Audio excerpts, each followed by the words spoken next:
because I was just doing basic science research. It didn't really apply to people. But now, I do see Now how you this get stuff it. applies. Yeah. And so, it's like, who are we? What does this tell us about who we are and our potential and the capacities that we have? And so that we can start shifting our internal paradigm of who we are and then the world that is around us and the impact that we can have upon it, so that we can be more empowered to activate What more of is that our, potential. Teresa, what is our human potential? Anyways, is it unlimited?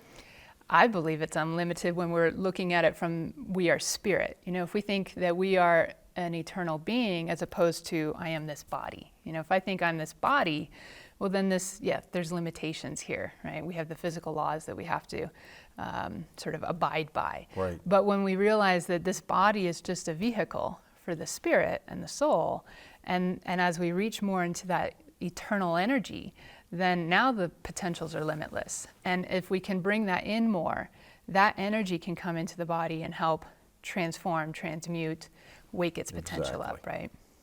We're probably accessing right now a very small percentage. We say that we have 1 to 3% of our DNA is actively used to code the proteins that build the body. That's not a lot. It's not. It's like there's this other 97 to 99% of the DNA that science is now calling non-coding sections of the DNA. They used to call it junk DNA. And they just didn't know what it did, right? Yeah. And so there's this huge portion of our DNA that science still doesn't know what it does. So we believe it's potential, that there's a lot of genetic potential in there, and there's instruction codes, and there's things that need to be turned on that can activate new genetic potentials like super immunity and ability to regenerate our bodies and more enhanced brain activity. In our brain, like we have 100% capacity of our brain being used, but we're only conscious of just maybe 5 to 10%. And so we can expand more of our conscious awareness of what's happening within our body as well. We have a lot of room for growth there. And then there's our senses, right? We have our 5 physical senses, we have energetic fields that we can sense through as well. And again, with any of our 5 senses, for example, there's just a narrow range of the spectrum of possibility of energy that we're perceiving.